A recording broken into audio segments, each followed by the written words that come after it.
हमारे जो अगले सीजेआई होंगे उन्होंने एक बहुत अच्छी बात कही कि जो जज होते हैं वो किसी आइवरी टावर्स में नहीं रहते हैं। मतलब आम जीवन और वास्तविकताओं से, आम जीवन के अनुभव से, आम लोगों से वह दूर नहीं रह सकते। उन समस्याओं का भी प्रभाव उन पर पड़ता है। तो चाहे वह रूस यूक्रेन संबंध हो, रूस यूक्रेन युद्ध हो, या फिर हो ऑपरेशन सिंदूर, उसका क्या प्रभाव आखिर एक जज की भी मानसिकता पर पड़ता है, वो उन्होंने कहा।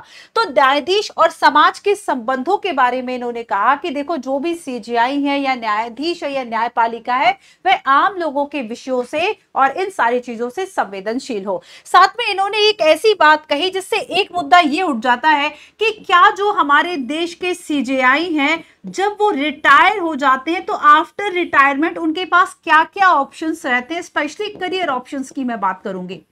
देखो, जुडिशरी को निष्पक्ष रखने के लिए लोकतंत्र का एक आधार भी है, और जुडिशरी को इंडिपेंडेंट और निष्पक्ष रखने के लिए संविधान में भी कई प्रावधान किए गए हैं कि न्यायाधीश किसी भविष्य के लाभ की आशा से कोई ऐसा डिसीजन ना दे कि बाद में सरकार उन्हें इनाम बतौर कोई पद दे दे, और इसलिए इसे दूर रखने का जो प्रावधान है वह संविधान में किया।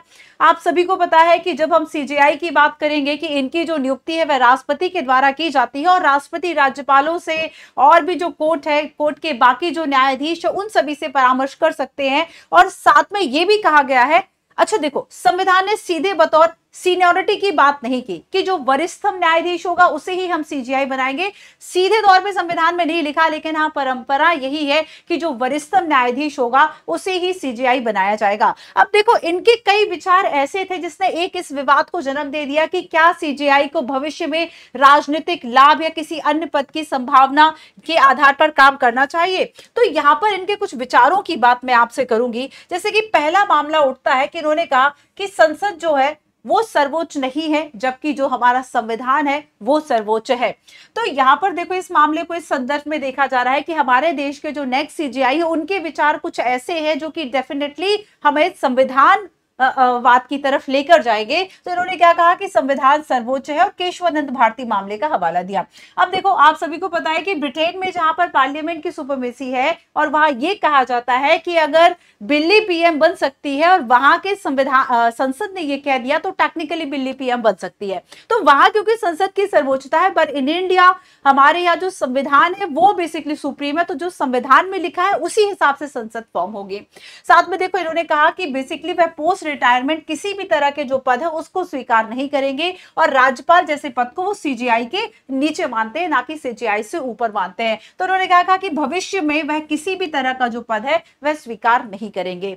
ठीक है। सामाजिक न्याय, आप सभी को पता होगा कि बौद्ध पृष्ठभूमि से नियुक्त होने वाले, अगर हम बात करें कि जो हमारे नेक्स्ट न्यायाधीश है, ठीक है, रामकृष्णन गवई, ये 52nd 52वें मुख्य न्यायाधीश बनेंगे, जो कि कब शपथ लेने वाले हैं, कल शपथ लेने वाले हैं। और यहाँ पर बौद्ध पृष्ठभूमि से ये पहले न्यायाधीश हैं। तो इन्होंने क्या कहा कि जो विविधता की आवश्यकता है, जो सामाजिक न्याय की आवश्यकता है, इस पर जोर देने की बात कही, और महिला और दलित आदिवासी बच्चों के प्रतिनिधित्व की बात कही। इन्होंने कहा देखो, संविधान में तो आधार नहीं है, लेकिन समाज के सभी वर्गों की भागीदारी होना बहुत जरूरी है। तो अब प्रश्न यही उठता है, और हम इसको समझने की कोशिश करते हैं कि जब ये रिटायर हो जाएंगे आफ्टर 65, देन उसके बाद फिर क्या होगा। आप सभी को पता होगा कि 65 वर्ष का जो इनका कार्यकाल है वह होता है, अपने पद पर बने रहते हैं। हाँ, लेकिन पहले भी महाभियोग के आधार पर हटाया जा सकता है, लेकिन अब तक किसी को हटाया नहीं गया है। अब देखो, तो क्या सेवानिवृत्त सीजेआई या जज किसी सरकारी पदों पर नियुक्त हो सकते हैं? क्या इनके पास करियर ऑप्शन है? आइए जरा हम जांचते हैं। देखिए बच्चों, पहली बात तो यह है कि हमारा जो कॉन्स्टिट्यूशन का आर्टिकल 124 है, आर्टिकल 124 ये कहता है कि कोई भी व्यक्ति जो कि सर्वोच्च न्यायालय का न्यायाधीश रहा हो, वो भारत के क्षेत्र में या किसी अन्य न्यायालय या न्यायाधिकरण में कार्य नहीं करेगा, है ना। इसका मतलब यह है कि देखो, दोबारा जज तो नहीं बन सकते, लेकिन इसमें सरकार के बाकी पदों को स्पष्ट रूप से नहीं लिखा। मतलब हमारे संविधान में न्यायपालिका की निष्पक्षता की बात तो की गई है, स्वतंत्रता की बात तो की गई है, लेकिन डायरेक्टली जो प्रावधान है वह नहीं किया गया है। तो आर्टिकल 24 केवल इतना भर कहता है कि वह किसी अन्य न्यायालय या न्यायाधिकरण में काम नहीं कर सकते। सकता, लेकिन ये नहीं लिखा कि वह किसी भी पद के अधिकारी नहीं है, ऐसा कहीं भी स्पष्ट रूप से नहीं लिखा। इसमें क्या लिखा है कि सरकार द्वारा नियुक्त अन्य पद जो है वो इसमें शामिल नहीं है, ऐसा कुछ भी नहीं लिखा है। अब आगे देखो, तो संविधान यहां पर क्या कहता है कि सेवानिवृत्ति के बाद सरकारी पदों से दूर रखने की भावना तो हमारे संविधान में है, लेकिन इसका कोई ऐसा ठोस प्रावधान जो है वह नहीं किया गया है ना, व्यवहार में ऐसा नहीं किया गया है, क्योंकि आप सभी ने कई ऐसे एग्जाम्पल्स देखे, जैसे कि कांग्रेस के टिकट पे राज्यसभा पहुंचे थे जो जस्टिस रंगनाथ मिश्र हैं, या जो जस्टिस के एन बालकृष्णन, केजी बालकृष्णन की अगर हम बात करें जो एनएचआरसी के अध्यक्ष भी बने, तो यहाँ पर कई ऐसे उदाहरण आपको देखने को मिल जाते हैं कि जो अपने पद से रिटायरमेंट के बाद बाकी किसी पद पर जाते हैं, लेकिन बच्चे संविधान ने क्या किया है कि स्वतंत्रता और निष्पक्षता बनाए रखने के लिए कई ऐसे प्रावधान किए हैं जो कि उन्हें इस तरह के सार्वजनिक पदों से दूर रखता है, लेकिन व्यवहार में ऐसा है नहीं, क्योंकि कई ऐसे सीजीआई हैं जो विभिन्न पदों पर नियुक्त हुए, कहीं के राज्यपाल बने तो कहीं संसद में गए। ठीक है, चलिए अब देखिए, तो प्रावधान हालांकि है क्या, इनके पास क्या क्या करियर ऑप्शंस हैं। अगर आप 65 के बाद जब आप रिटायर हो गए, तो आफ्टर रिटायरमेंट एनएचआरसी 19 अधिनियम जो है 1993 ये कहता है कि पात्रता है कि जो सेवानिवृत्त सीजीआई है वही अध्यक्ष होगा, है ना। देन राज्यपाल की हम बात करें तो राज्यपाल भी ये बन सकते हैं सरकार की इच्छा पर।